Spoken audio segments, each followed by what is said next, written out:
here in Prague on July 22nd, 2017. We're going to talk about the effects of the Nibiru flyby, Planet X, Wormwood, the destroyer, and how to prepare for it.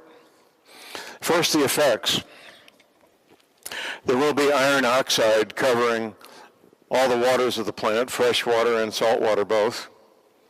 That will take days to dissipate. I don't know how many days, but days, possibly weeks to dissipate. We could have winds when the jet stream comes to the surface of the planet. In fact, this happened here in the Czech Republic, what was that, about 10 years ago? When that forest got wiped out, those straight line winds. Anybody remember that? Come on, some of you do. Straight line winds, maybe 100, 150 miles an hour for a better part of a day. Rocks the size of automobiles and trucks, rocks the size of this auditorium. We don't know when they're going to hit or where, but that's happened before. Meteors, rocks, and I got a pointer, all right. Earthquakes. I'll tell you what the U.S. Navy said. I got this pointer, I might as well make use of it. New Madrid, Missouri is about right there. The most dangerous seismic zone on the planet. During the winter of 1811, 1812, there were hundreds of earthquakes. 3 of them made church bells ring in Philadelphia, right up here. That's about 700, 800 miles. Now, the energy from that seismic zone goes north and south and east very efficiently, does not go west into the Ozarks, because right here, there's a ridge of granite that acts as a blocking mechanism, as a shock absorber to absorb that energy. The U.S. Navy says that when this water, this inland sea is formed, the weight of the water will trigger 3 9-point plus earthquakes, which would wipe out St. Louis, Chicago, Memphis, points east. A lot of devastation. There's going to be earthquakes all over the planet. I just happen to know about that seismic zone in North America. Volcanoes are going to kick off. Lots of volcanoes all over the planet. We may end up with 1 or 2 years with no summer, which would wipe out the growing season, of course. When these oceans come up, all the ports, most of the goods on this planet, automobiles, trucks, raw materials, petroleum, food, is moved by ship, by large cargo ships. No ports, there's no way to load and unload the ships, probably for years. What I tell my listeners on my radio show is the best thing you can do is to become part of a farm. We have an expression in the States we call a hobby farm. That's a farm where the fruits, vegetables, produce, milk, meat, whatever it might be, is meant for consumption on the premises, not to be sold to make a living. Obviously, if you have extra eggs, you sell your extra eggs, but primarily for consumption by the people on the farm. I recommend people have a 2-year supply of food. We can easily, if you're just starting out, by the way, learning how to garden, the first garden you plant is probably going to be a disaster. You can almost count on that. The second garden you plant, you may get enough food to get you by, maybe for a season. By the 3rd or 4th year of gardening, you're learning how to actually raise enough food successfully to get by for a full year. It's an ongoing process. I'm not a gardener, but the gardeners I know, whether they've been gardening for 5 years or 20 or 50 years, they're still learning. It's an ongoing learning process, being a gardener. You don't want to be within 100 miles of a major city, which would be basically 200 kilometers. You really don't. There's going to be hungry, desperate people looking to feed their children. Now, movies and novels focus a lot on healthy young males going about and causing problems after a disaster like this, which of course there'd be a lot of that. But I'll tell you, ladies and gentlemen, a 25-year-old mother with a hungry 1-year-old is going to be just as dangerous as a gang member. She will do whatever it takes to get food for her child. That's just human nature. People will do whatever it takes to feed their children. The farther away you are from a major city, the better off you'll be. That's pretty much a given. I mentioned earlier today the skills a person may want. Let's talk about emergency medical treatment skills. You've got first aid, CPR, that's cardiopulmonary resuscitation. You've got advanced first aid. Now in the States we have what we call emergency medical technicians, which is entry level. In the States it's 1 semester of college to become an emergency medical technician, EMT. 3 more semesters of college and you become what's called a paramedic, which is typically the highest level of training that you find on an ambulance in the States. Getting that training now while you can would be a really good thing. We have what appears to be the luxury of time. That might be a complete illusion. But we have what appears to be the luxury of time to learn CPR, to learn emergency medical treatment, and get the equipment and supplies you need. Now, if you attempt to use medical equipment you're not qualified to use, you could hurt somebody or even kill them. Pretty serious stuff. So when you get your training, get medical equipment equal to your level of training. If you get more than you can use, more than you're qualified to use, it can be quite dangerous. And get lots of it. When these ports are closed, and it'll be on both sides of the Atlantic, when all these ports are underwater, there's not going to be spare parts anymore. That's not going to happen. The chance of the power grid surviving nationwide in the States or in many of these other countries is pretty minimal.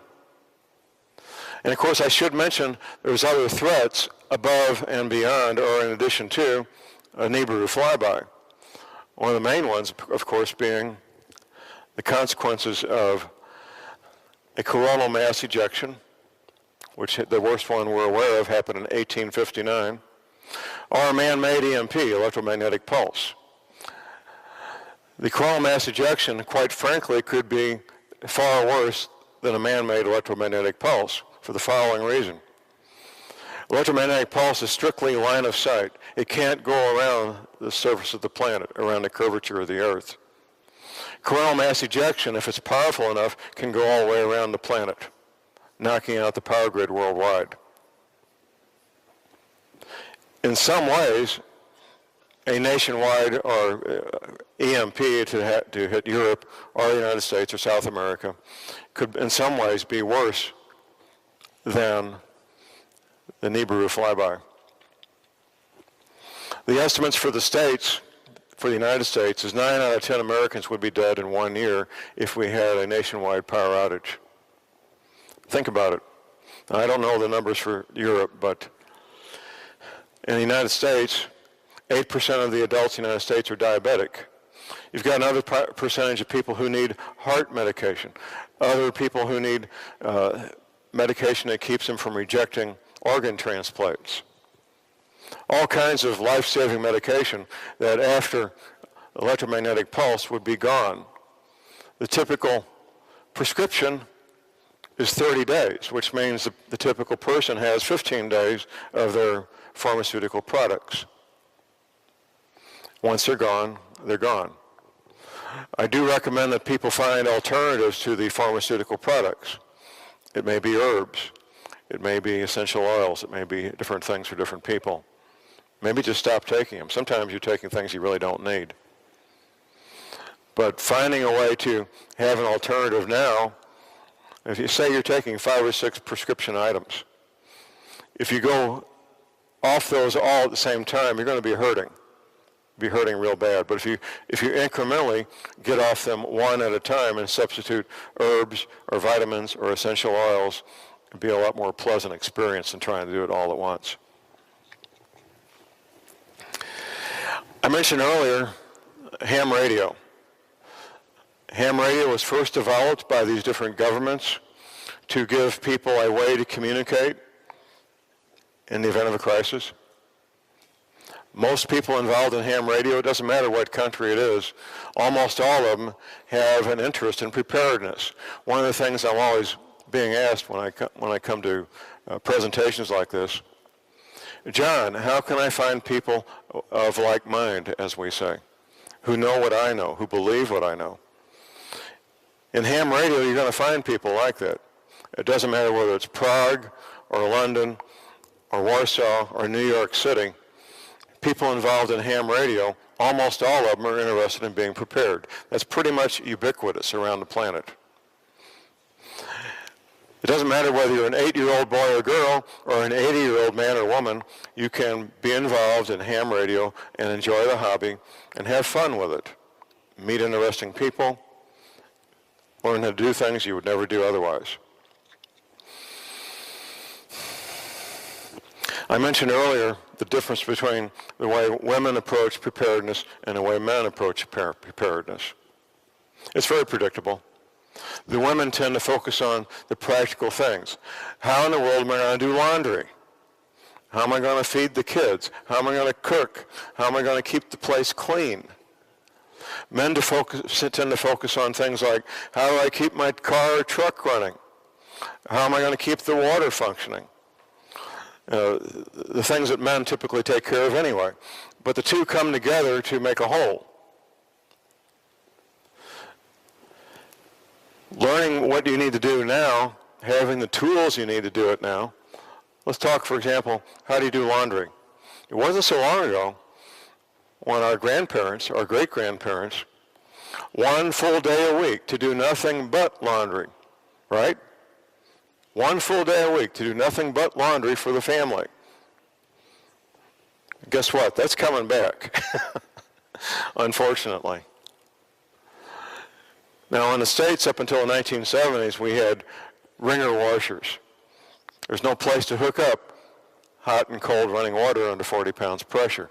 There's no place for it. You simply put water in it, you turn on the agitator, it agitates till you turn it off, pour out the water, put in fresh water, agitate it till it's rinsed out, and so forth. Maytag used to be the really big manufacturer of these wringer washers. They can be reconfigured to work with a bicycle. There's lots of ways to get a wringer washer to work. They're very simple devices. And it's a lot easier to get a little bit of electricity than it is to get hot and cold running water under 40 pounds pressure. A lot easier. You'll get electricity before you'll get hot and cold running water under 40 pounds pressure. One of the things I learned in the Army was you're in civilization when you can take a hot shower. That's quite extraordinary in case you don't know it, being able to take a hot shower. And if you can do that, you're in really good shape. How do you prepare your food when there's no electricity, no natural gas? How do you clean your utensils? What do you do for toilet paper? Lots of questions there. What are the answers? The more you adopt that lifestyle now, the less of a shock it's going to be. Now, where I live in the Ozarks, there's two families competing who can be the most redneck. So one family, the 12-year-old daughter, killed a poisonous copperhead snake, and the parents cooked it and they ate it about 3 weeks ago, much to the shock of many of their neighbors. And so now the competition goes on to harvest and prepare and eat different critters that we find in our area. We got possums, we got raccoons, we got squirrels, deer, of course. Deer is a real big thing. But those skills that now are looked at as recreation, in the future will be a matter of life and death. To be able to hunt, to be able to fish. Gardening. Most people, for right now, gardening is a hobby. Gardening is a recreational pastime. It won't be in the future. It'll be something that would be a matter of life and death. Most people live in or near a major metropolitan area. That's the nature of our world, here in the first world anyway, in Europe and in the United States. And they live in and near these metropolitan areas because of employment. That's where the jobs are. I understand that.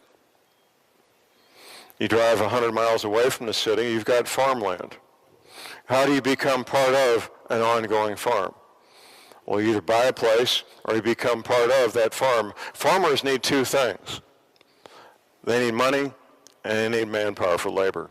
Almost all farms, almost all the time, especially small farms, hobby farms, family farms. Perhaps you can find a family farm that would be glad to have extra labor on weekends. Be glad to have a little extra capital to buy an implement, a tool that they don't have now that they could really make great use of. Whatever it takes to become a part of a farm, preferably at a good elevation, has plenty of water, preferably a place where the winters aren't too bad. The higher elevation you go, the worse the winters get in general,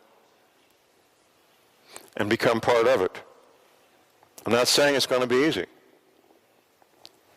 Finding a place like that and becoming part of it, it's going to be time-consuming. It's going to be difficult. You're going to be disappointed a lot until you find just the right place where you would be welcome. Most of you listening, wherever you might be, you're looking for a date. The only people looking for a date for the Nibiru flyby, the only people are the ones who aren't living a day-to-day life of preparedness. Because once you are, a date becomes irrelevant. It no longer matters. The Navy veterans weren't given a date. They were told, gentlemen, you start a new life, you set up your hobby farm, you start your new career, and you just live your life. They don't think about a date. They don't worry about a date. It's not an issue. And I find this to be true pretty much all the time. That the men and women searching for a date, John, when's it going to happen? I know instantly that they're not prepared, that they're not living a life of preparedness. I know that instantly. There's almost no exceptions. Almost none. It's a harsh reality, knowing that our world, as we know it, could come to a crashing end. In 2012, there was a coronal mass ejection that almost hit Earth. Not quite, thank goodness. Now, the one that hit in 1859, it hit North America. We didn't have a nationwide power grid, obviously, but we did have, from the Mississippi east, where's this thing? From the Mississippi east, we had a telegraph system. And the telegraphs went all over, east, west, north, south. Those telegraph wires picked up, they acted as antennas to pick up that energy from the sun and direct it into the telegraph offices where they set fires. The barbed wire fences in the farmers' fields picked up that energy and set the fields on fire. The scientists say that when, it's not a matter of if, when another one that size happens to hit Earth, it'll knock out the power grid and the entire, half the planet at least, maybe the whole planet. One of the things you find out when you look into these power grids, whether it's Europe, South America, and North America, it doesn't matter. There's these massive multi-million-dollar transformers that make everything work. In the United States, there's about 19 of them. They're so big and so expensive and so reliable that they don't have backups. If they do need to buy a new one, right now, in 2017, from the moment they place the order until the time they take delivery, with everything working normally, is 1 year. When everything's broken, that's over. It's not going to be any delivery. It's not going to happen. I'm sure Europe's in the same situation with these massive, expensive transformers that control and make everything work.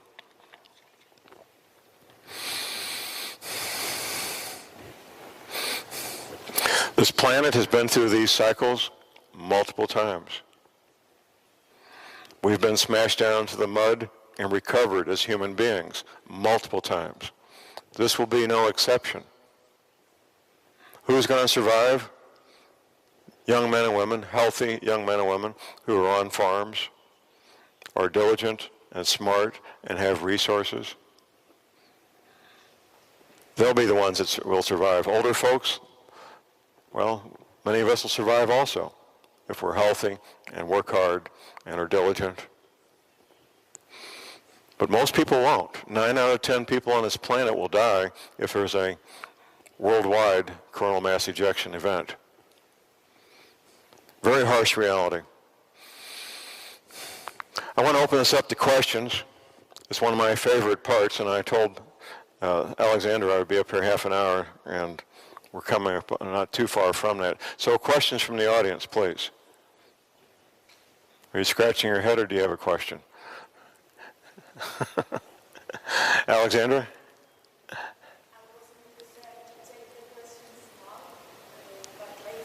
You want to do questions later when we have the panel? That's fine. That's fine. No problem.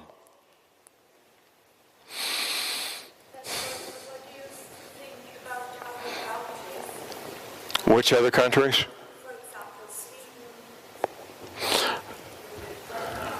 Well, the farther north you are, the less problems you're going to have with the ocean, on one hand. Now, here's something I didn't mention now. The North Pole would be up here, above this, that's Canada. North Pole would be way up here. There's two North Poles. True North, which is where the axis of the planet is, and magnetic north. This has happened many times, and the scientists have figured this out. Magnetic north right now is moving towards Siberia. The magnetic north is in Siberia. For about 36 centuries, magnetic north moves in a certain direction, and then over a period of maybe 3 days to a week, true north catches up with it. That's the pole shift. That's the pole shift. And it's quite an event. Most of us will live to see at least most of it, maybe all of it. That's when these oceans come out of their basins, flooding these areas. Now, there's going to be two parts to the flooding. There's going to be the slosh, which could be 200 meters, and there's going to be the new ocean levels, which won't be that high, depending on where you are. I didn't mention where all the water is going to come from. This is pretty important. Now, here's South Texas, you got Mexico. You got the equator down about here. Sea level is measured at Cornwall, England. It's been that way for more than 200 years. They took a big rock at the edge of the Atlantic Ocean. They made a horizontal line. They said, this is sea level. When you get to the equator, the ocean is not quite 500 feet, about 490 feet above that horizontal line in Cornwall, England. Most of us, when we were kids, we would take a bucket of water, a full bucket, and swing it over our heads real fast, and the water doesn't come out, right? You did that. Well, that water at the equator is held in place by two things, the rotation of the Earth and gravity. Anything that disrupts the rotation of the Earth is going to disrupt that bulge of water. That bulge of water at the equator is tens of thousands of cubic miles of water. That's where the water is going to come from. It's all going to be displaced. When that happens, well, everything changes. And John, the new equator, how do you think it will look like? The equator? The equator, you suppose that it will be altered, isn't it? Well, there'll be a new equator. Yeah, and the old equator will be gone, and it'll be a new equator. Yeah, and could you tell us here in Czech Republic, for example? Well, we need to look at a globe. You may be far enough away from Siberia and Russia that you'll have a warmer climate here, I hope. It's going to be a 45-degree pole shift. I'm pretty certain of that.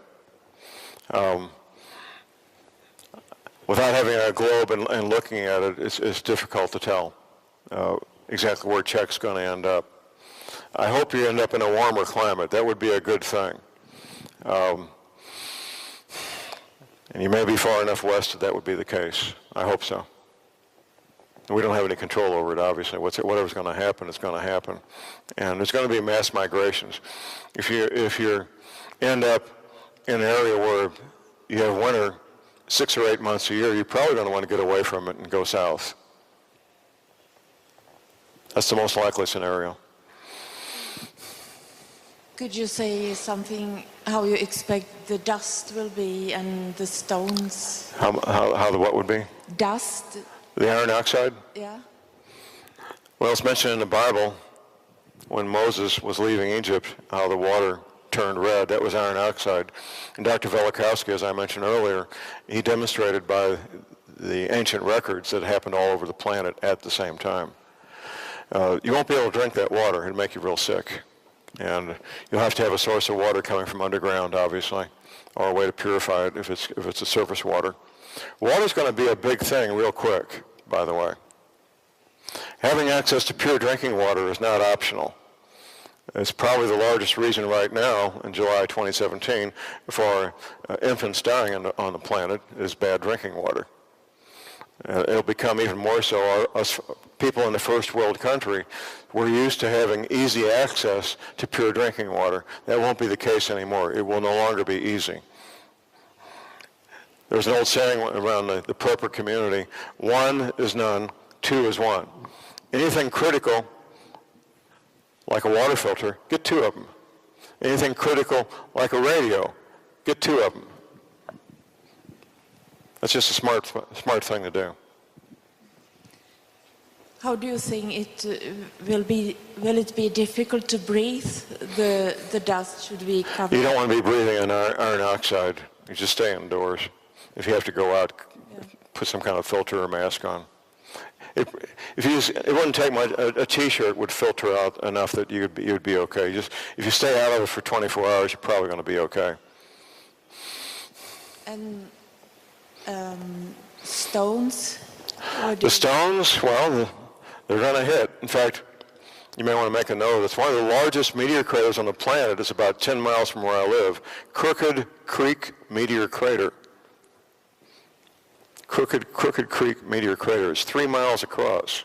It's massive. It's so big they didn't even know it was a meteor crater until they had aircraft that could fly over and say, oh, look at that. That's not normal.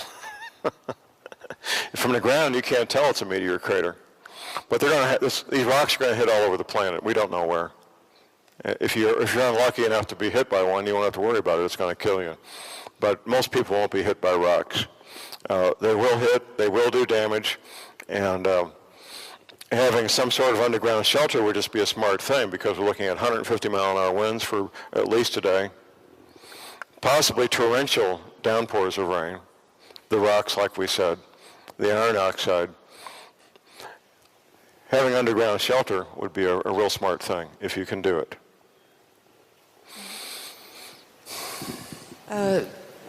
In the Bible and other scriptures, you can read about the 3 days of darkness, and that we should cover for our eyes so that our eyes could be damaged if we look outside. Well, I think you're talking about the kill shot.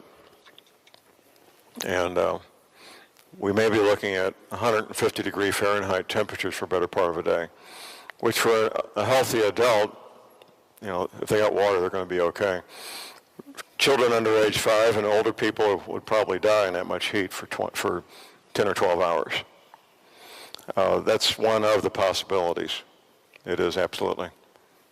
And protecting your eyes from the sun would be a smart thing also.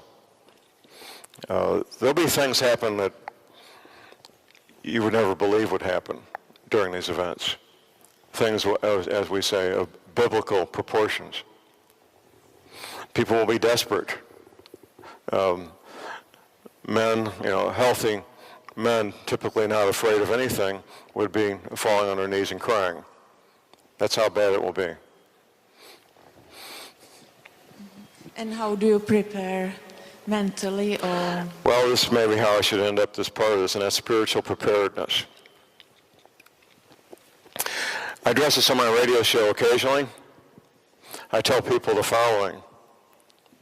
It is not my job as a radio talk show host to tell you what your spiritual belief should be, on one hand. On the other, I do feel a responsibility to let you know that that part of your life needs to be addressed, whatever it is for you, whatever it is.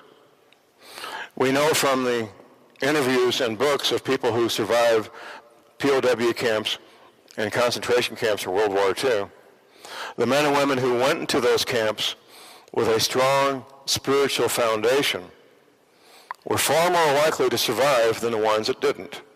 The ones that didn't have a strong spiritual foundation, they're the ones that curled up into a ball and died and did not survive. So work on that. Begin that quest. It can and it should become a lifelong quest, your spiritual preparedness. Finding peace with your Maker. Finding peace with your Creator. Whatever your verbiage is, it doesn't matter. What does matter is that you begin that quest. I've only been to one funeral for an atheist, and it was run by atheists. And it was the saddest thing I've ever been to. Very sad. And the atheists in control would not permit any mention of God, any prayers. They simply did not let it happen. It was a very sad event. I felt very sorry for the family of this gentleman. He was a friend of mine. So work on that. It may be Christianity, it may be Buddhism, it may be Native American spiritual beliefs, whatever it is. My friend Tim Spencer is a Native American, and he says quite frankly, John, I'm not a Christian. We have our own beliefs. And I said, Tim, I respect that. And they do. And whatever your beliefs might be, you folks listening and watching this DVD, this movie, maybe you've walked away from that for whatever reason. The beliefs you were born into as a family, in your family, the beliefs that you may have had at some point in your life you no longer do, the beliefs that you don't take seriously, maybe only on Sunday you think about them. Go back to your roots, whatever that is for you. It might be Judaism, it might be Christianity, it might be Buddhism, Native American, doesn't matter. Get involved in your spiritual life once again, incorporate it, and make it something you do every day. That's how to get through this. That's the single most important thing I can tell anybody, is to get your spiritual house in order. And I think we may be done.